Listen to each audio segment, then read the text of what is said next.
Ísis impulsiona a busca e o reconhecimento de Deus. Impulsiona o caminho à espiritualidade, fazendo com que cada homem, livremente, em seu interior, possa sentir a emoção superior de adorá-lo e que o levará ao êxtase.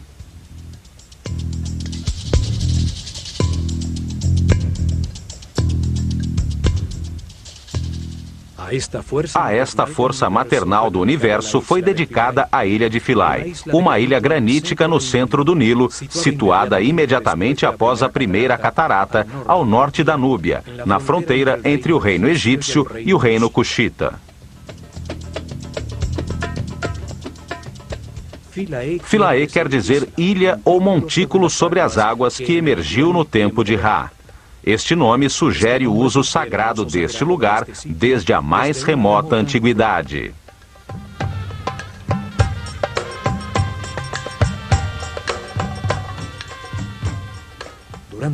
Durante milhares de anos, os belos templos ali localizados serviram como ponto de divulgação da cultura, da religião e da arte egípcia em direção à Núbia e ao Sudão.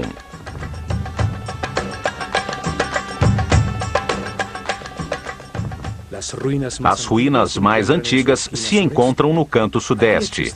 Ali existia um pequeno templo núbio, orientado para a estrela Canopus e dedicado a uma divindade chamada Mandulis. O templo foi destruído em alguma das antigas guerras entre egípcios e núbios. Ao lado de suas ruínas, os núbios construíram outro templo, dedicado a Arensnufis. Esse é o nome que deram a Osíris, o companheiro de Ísis. Os egípcios passaram a controlar a ilha e construíram um primeiro templo dedicado a Ísis. No ano 1250 a.C., Ramsés II deixou um marco em que afirma tê-lo reconstruído.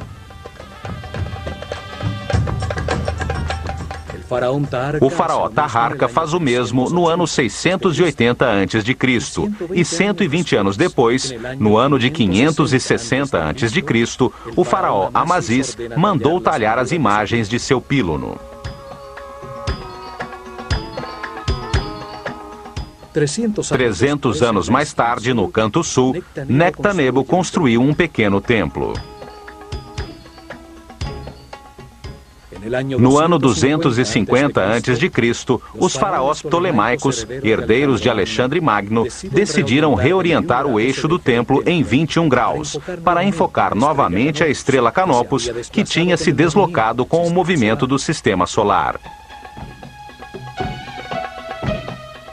Os templos estelares eram desmontados e reconstruídos a cada 300 ou 400 anos para enquadrar a estrela que estudavam, pois o movimento do sistema solar pela galáxia atirava da orientação dos pílunos.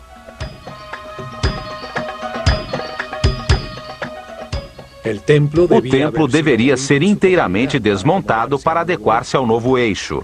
Mas nestes tempos finais, os ptolomeus estavam mais interessados na Grécia e Macedônia, por suas rivalidades com os outros reis helênicos com quem Alexandre Magno dividiu seu império.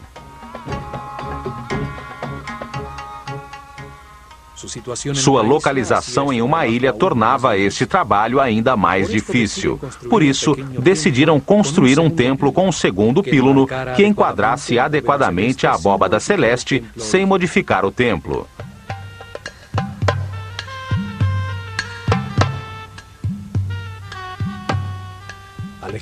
Alexandria tinha se tornado a capital do Egito e o grego seu idioma oficial. No ano 31 a.C., Cleópatra VII foi derrotada na Batalha de Actium. Com seu suicídio, o Egito caiu nas mãos de Otávio, que se converteu em Augusto, o primeiro imperador romano. Os imperadores romanos construíram outros templos em Philae. Trajano começou a construção de um pequeno templo que nunca foi terminado. Seus capitéis representam um feixe de papiros, sobre os que ainda se encontram uns cubos de pedra que nunca chegaram a ser talhados com a efígie de Hathor.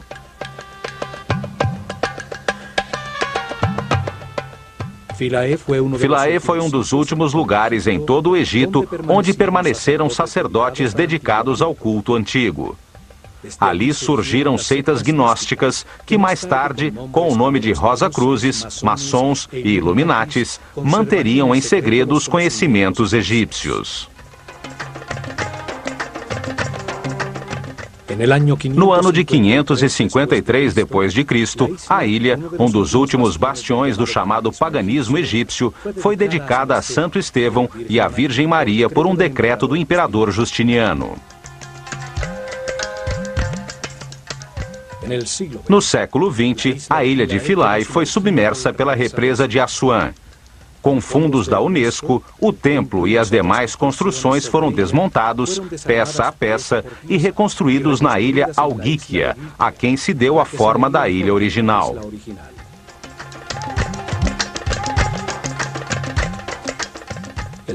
O templo foi orientado da mesma forma que o original. Norman Lockyer registrou o eixo do templo original aos 76 graus e meio sudoeste, com o intuito de focalizar os movimentos da estrela Canopus sobre o Polo Sul. Esta é a mesma estrela a qual estava orientado o templo de Edfu.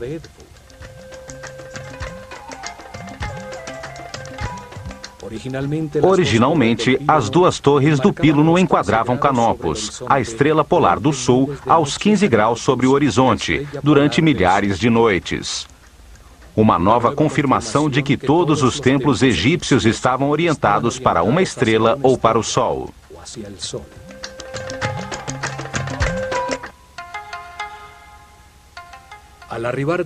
Do Nilo, já se vê a imponente construção, com os dois pílunos que formam o grande pátio interno e a extensa colunata que forma um pátio que termina em frente ao pequeno templo de Nectanebo.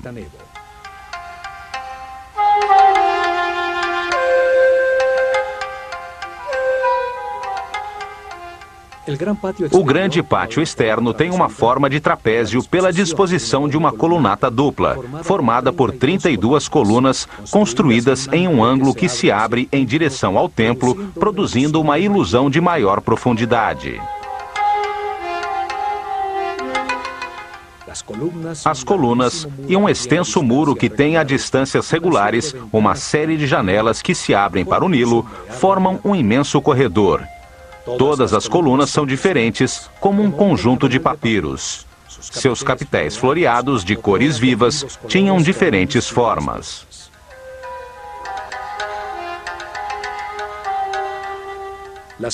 As mulheres se iniciavam como sacerdotisas nos templos dedicados ao culto das divindades femininas, como Ísis ou Hathor. Neles, educavam as responsáveis pela música e pela dança, que acompanhavam os rituais de todos os templos do Egito.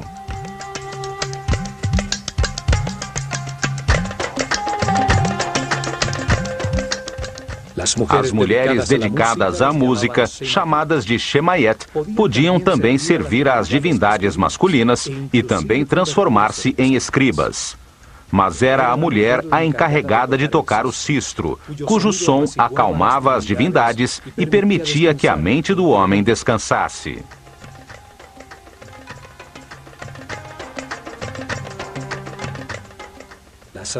As sacerdotisas dedicadas a Hathor, divindade que representa a sexualidade feminina, o amor, a música, a dança, e cujas festividades eram de embriaguez, origem das festas dedicadas a Baco, tinham outras funções sociais. Elas traziam a fertilidade e ensinavam as artes do amor aos homens que iam casar, para que aprendessem a dar prazer à futura mulher.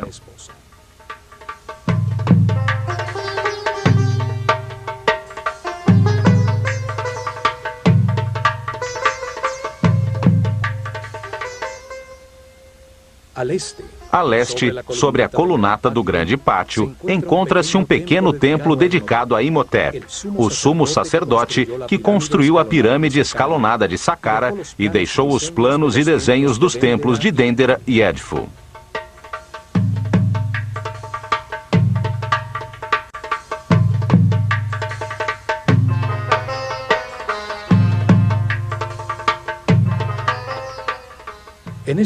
Neste primeiro píluno, assim como na maioria dos templos, está talhada a figura do faraó, neste caso, Ptolomeu XII, golpeando com sua vara de poder os chamados 9 inimigos do Egito.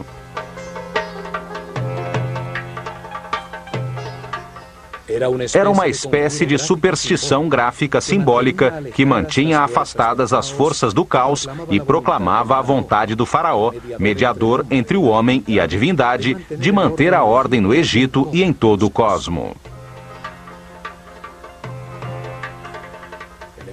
O confronto entre a ordem e o caos é uma mostra da maneira dual como os egípcios encaravam o universo.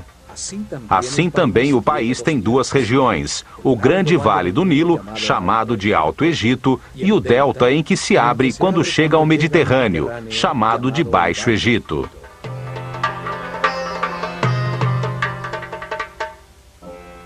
O faraó unificava essa dualidade. Usava duas coroas para indicar seu domínio sobre essas duas regiões. Assim também unia o humano com o divino, pois seu corpo era tido como o molde que continha o Ka-real, um espírito responsável pelo Egito que reencarnava de faraó em faraó.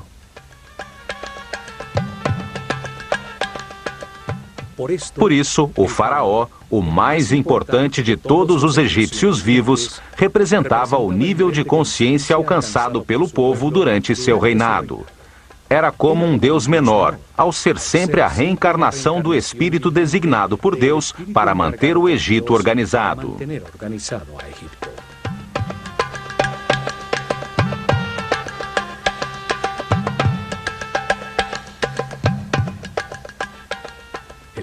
O novo píluno também tem 2 mastros, onde ficavam as bandeiras. Suas 2 torres deveriam ser simétricas, unidas em um pórtico. No entanto, aqui em Philae, a torre esquerda tem uma porta que leva diretamente à Capela dos Nascimentos.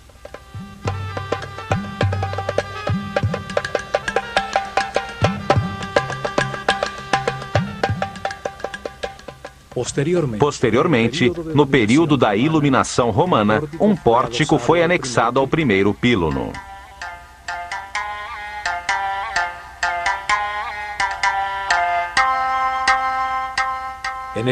Nesta capela, celebrava-se o nascimento das divindades e de seus filhos, como Horus, e a maternidade de Ísis, nas datas em que sua representação no céu, Sírio, reaparecia, anunciando o novo ano, o solstício de verão e a enchente do Nilo.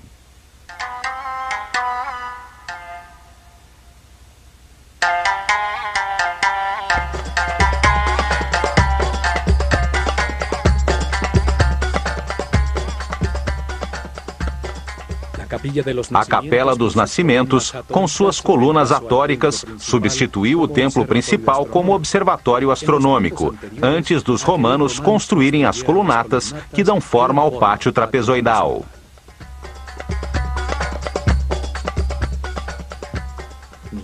Nenhuma sociedade deu às mulheres o valor dado pelos egípcios. Sua sociedade era igualitária. Isto se devia à sua concepção filosófica de Deus.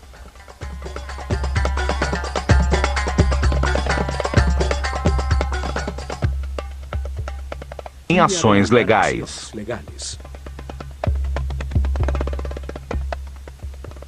Não houve, no entanto, nenhuma mulher em função administrativa. Eram os homens os encarregados da manutenção da ordem. Era o faraó quem governava e eram homens os oficiais que administravam o império.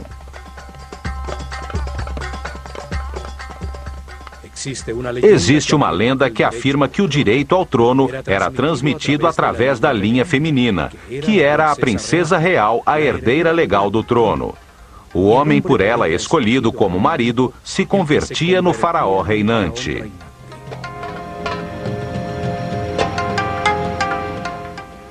Isto obrigaria todo rei, sem importar que fosse o filho de seu predecessor, a ter que legitimar seu direito ao trono, casando-se com sua irmã ou meio-irmã.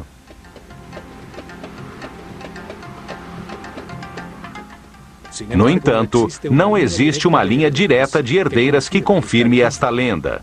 Sabe-se que os faraós eram polígamos e que as esposas principais de Tutmoses III, Amenhotep II e Amenhotep III, não eram de família real. Na realidade, os faraós do Egito que se casaram com irmãs ou meio-irmãs o fizeram com o intuito de imitar as divindades que, como Ísis e Osíris, ou Sete e Néftis, eram irmãos e ao mesmo tempo cônjuges.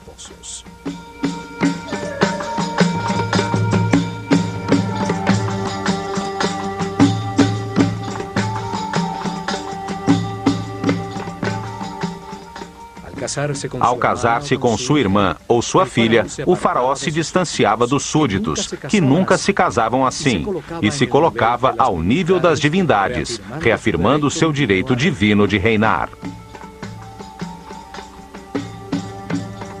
Uma mulher faraó não era uma alternativa normal no Egito. A faraó Hatshepsut chegou ao trono como regente de seu enteado Tutmoses III, filho de seu marido e meio-irmão Tutmoses II com outra mulher. Uma vez no poder, ela se vestiu como homem e assumiu o poder do faraó.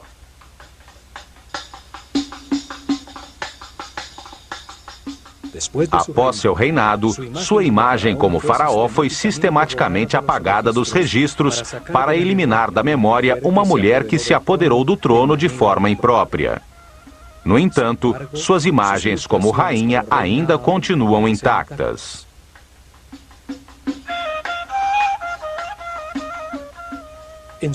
Em apenas 4 ocasiões, durante os 300 reinados, as mulheres se transformaram em faraós do Egito, por razões extraordinárias e como último recurso de suas famílias para tentar manter a ordem.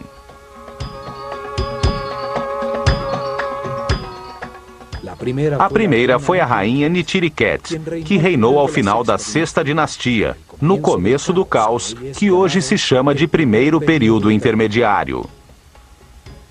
A segunda foi Nefrusobik, em situação semelhante ao final da 12ª dinastia. A terceira foi Tausret, que reinou depois do caos causado por Moisés com suas 10 pragas, quando seu marido Sete II morreu afogado cruzando o Mar Vermelho. E a quarta foi Cleópatra, que matou seu irmão antes que o Egito se transformasse em província romana. Todas tinham em comum serem rainhas do Egito por terem se casado com o faraó e chegarem ao trono pela morte destes em circunstâncias extraordinárias.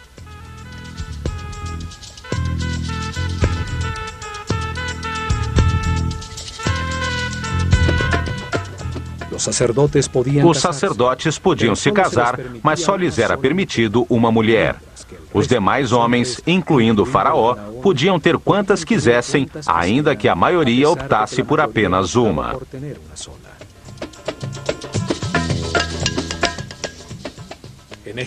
No Egito, existia a separação legal em caso de fracasso do casamento. O homem era obrigado a devolver todas as propriedades e riquezas que a família da mulher havia dado em dote, mais uma parte das suas para os filhos que tivessem tido. Para tanto, somente tinham que dizer, perante o sacerdote do templo e testemunhas das duas famílias, as seguintes palavras: Eu me separo de ti como mulher ou marido e me afasto de ti para sempre. Renuncio a meus direitos sobre ti. Que a vida te dê outro companheiro ou companheira no lugar a que queiras te dirigir.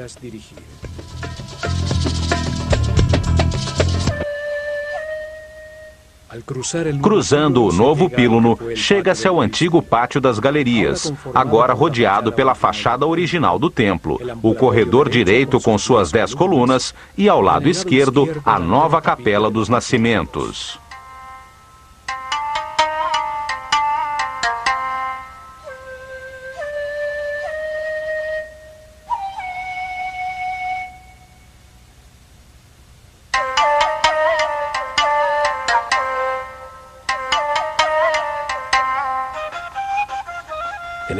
Neste pátio encontra-se o marco com o cartucho de Ptolomeu e Cleópatra, que serviu a Champollion para decifrar o decreto escrito em hieroglifos grego e demótico na famosa Pedra da Roseta.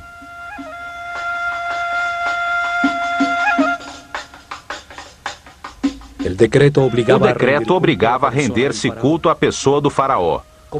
Como isto é interessante para entender os templos dos Ptolomeus, quando este templo foi restaurado, vamos dar um resumo a seguir.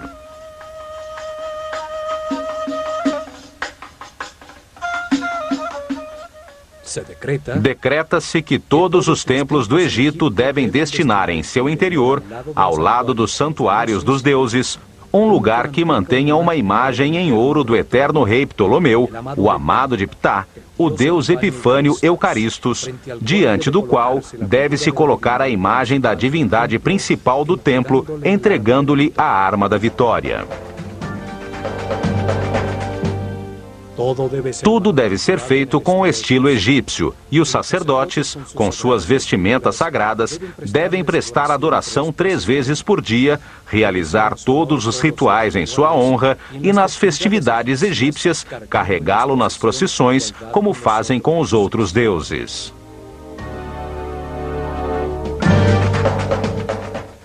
Para os sacerdotes egípcios, o homem é um animal, até poder controlar conscientemente as condutas automáticas geradas pelo instinto. As reações automáticas do instinto permitem aos animais e aos homens ignorantes procriar, manter e defender a vida.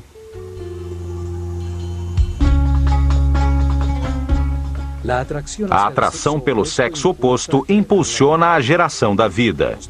Os desejos são um mecanismo da natureza que indica uma carência a ser suprida para manter a vida. O medo impulsiona a fugir ou a agredir em defesa da vida.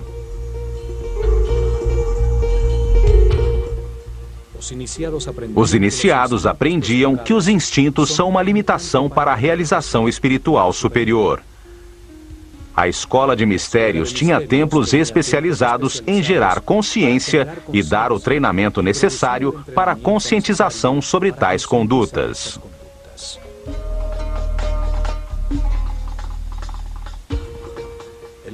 O instinto de agressão era controlado em templos como Kom-Ombo. Ali, os medos eram superados pela compreensão de que nada há a temer, que a morte é apenas um passo para outra vida. Aprendia-se que o medo apenas desperdiça a energia vital necessária para que se atinja a paz interior.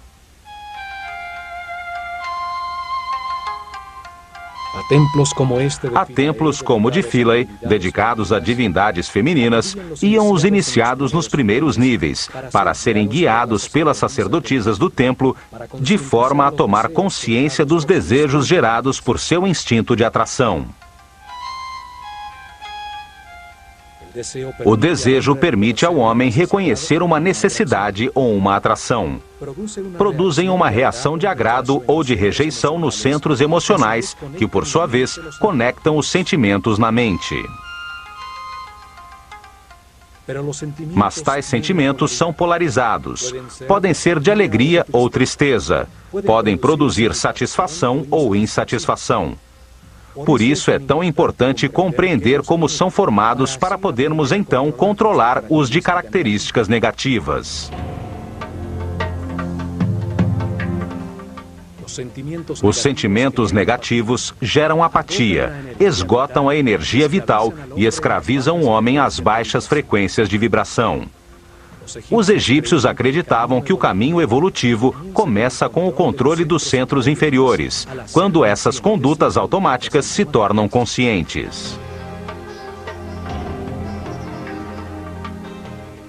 A forma egípcia para transcender as emoções, a lascívia e os desejos sexuais era reconhecê-los e experimentá-los. Uma pessoa inexperiente e ingênua se descontrola facilmente, é vulnerável a situações que desconhece e pode facilmente cair em depressão. Por isso, a primeira parte do treinamento dos sacerdotes, homens ou mulheres, os levava a reconhecer seus desejos.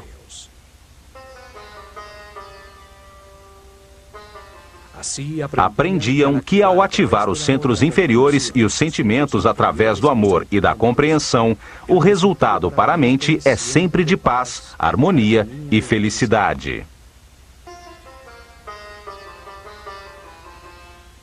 O templo era considerado pelos sacerdotes como um modelo do mundo no momento inicial da criação. Nesse momento, Deus manifestou o universo, emergindo um pequeno monte de terra das águas do caos, de forma similar ao que acontecia quando as águas transbordadas do Nilo se retiravam todos os anos, permitindo que o Deus Criador aparecesse trazendo vida nova ao país. O acesso através de uma escadaria externa fazia com que o santuário se transformasse no montículo da criação, onde Ísis, a divindade deste templo, se manifestava dentro da estátua que a personificava.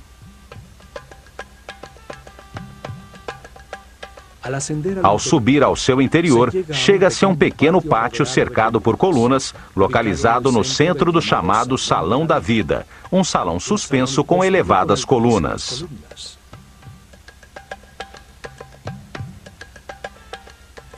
Este salão suspenso em frente aos espaços interiores do templo representa o pântano no montículo original da criação, onde crescem as plantas e papiros simbolizados pelas colunas do templo.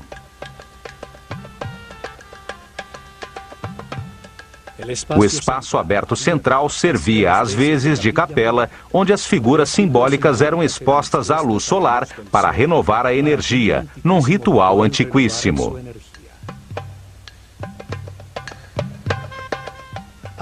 Aqui era homenageada a bondade do Sol por criar e sustentar o mundo, para renovar de energia as forças criadoras, as que impulsionam o processo evolutivo na consciência do homem, que devolverá a matéria a Deus.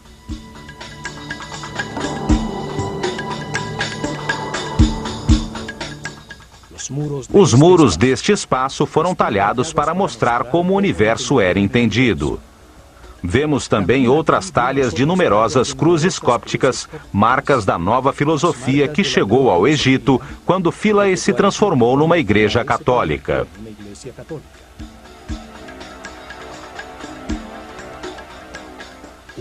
Uma nova forma de ver o mundo, que não apenas tirou o sentido da visão tradicional egípcia, mas que também a considerou aberrante e primitiva.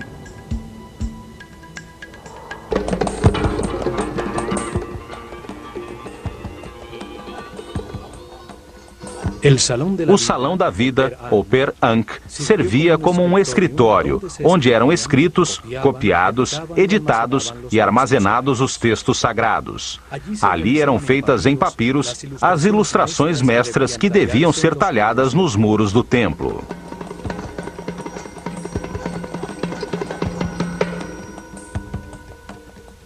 Nos salões da vida de todos os templos egípcios também eram feitos os papiros com as cópias dos livros dos mortos, utilizadas em seus ritos funerários.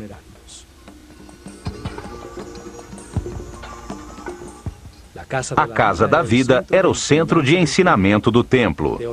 Teologia, arte, ritualismo, magia, astronomia e medicina eram aqui ensinados.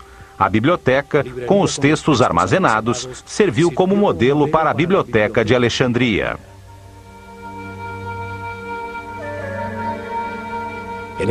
Neste salão, as sacerdotisas tocavam harpa. Eram entoados os cânticos e feitas as músicas que acompanhavam todos os ritos religiosos. Os egípcios acreditavam que a música tinha uma origem divina. Os muros dos templos nos mostram que eles usavam muitos instrumentos de percussão, tambores, flautas e os sistros, que eram fundamentais nos ritos funerários e nas procissões.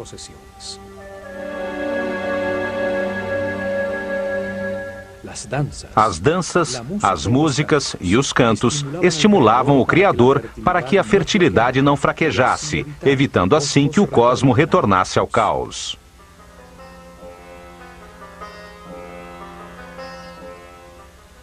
As sacerdotisas também cuidavam dos doentes que chegavam ao sanatório do templo em busca de ajuda e do conhecimento dos sacerdotes.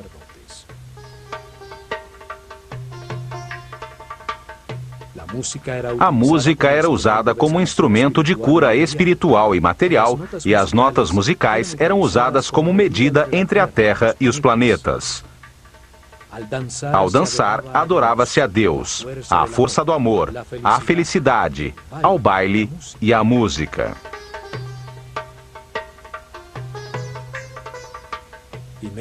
Em seguida, tem-se acesso ao Salão das Aparições, que neste caso não é suspenso, com o tradicional salão aberto para o exterior para receber as oferendas do povo.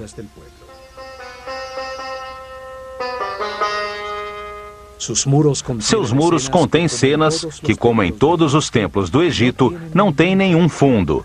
A interação do faraó com as divindades acontece fora do tempo e do espaço.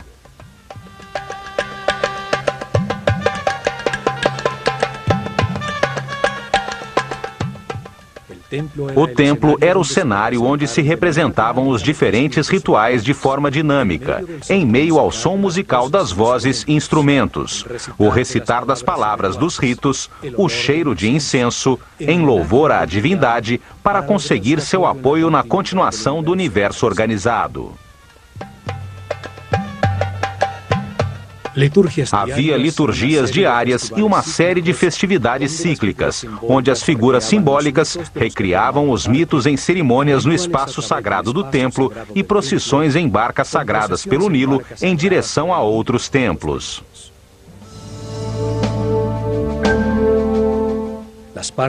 As diversas partes que formavam o templo eram, acima de tudo, funcionais e demonstravam a forma como os sacerdotes egípcios entendiam o universo. Ali, o rito lhes dava o poder, legitimando a ordem social de sua civilização. O rito gerava e organizava essa ordem social.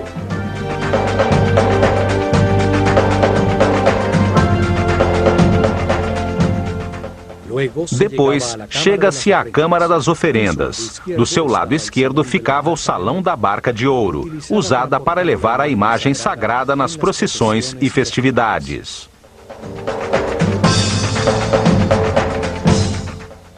Saía da antecâmara uma comprida escada reta que levava ao terraço do templo, onde se realizavam as cerimônias e os registros do céu, assim como nos outros templos do Egito.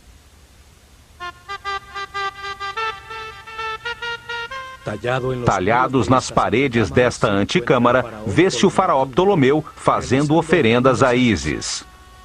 Tais paredes, douradas em outros tempos, pois eram forradas com lâminas de ouro, perderam quase toda a cor original.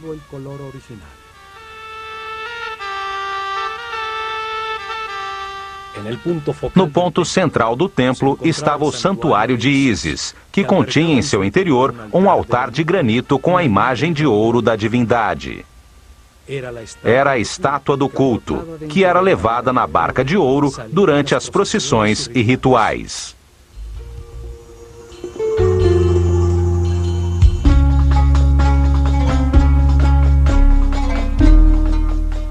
Ísis, a Virgem Mãe Egípcia, que concebe Horus de forma imaculada, tem sobre a cabeça um trono, uma cadeira simbólica sobre o chakra da coroa, onde se sentará a consciência permanente de todo homem e que reinará para sempre.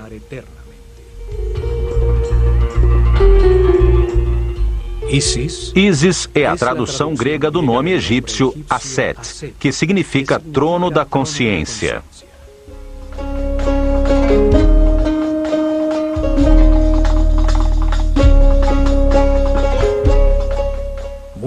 É muitas vezes representada com um abutre sobre a cabeça, no qual se apoiam uns chifres de vaca sustentando um disco dourado. O abutre dedica-se tão somente às suas crias. Transforma em seu interior as substâncias em decomposição, transformando-as em alimento, em nova vida.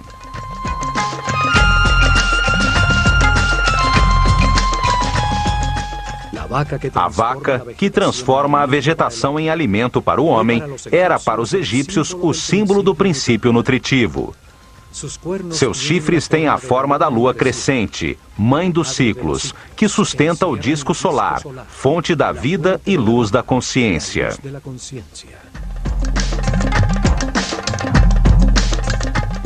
Este santuário simbolizava o respeito que os egípcios tinham pela maternidade, um respeito baseado na busca da ordem e do equilíbrio.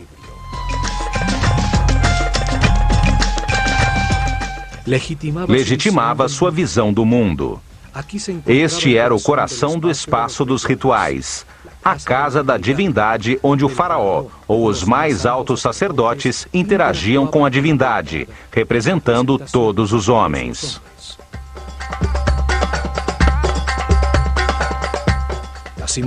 As imagens talhadas da divindade permitem que torne a viver na mente de todos os que a observam, fazendo com que participem simbolicamente de seus rituais e compartilhem suas oferendas.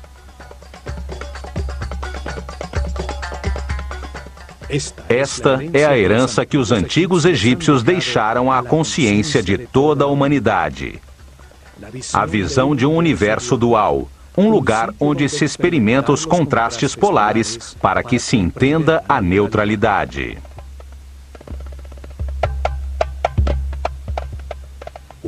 Uma escola desenhada por Deus de forma perfeita para transformar por sucessivas reencarnações um inocente em sábio, um animal em super-homem, graças à experiência adquirida a partir de suas próprias decisões.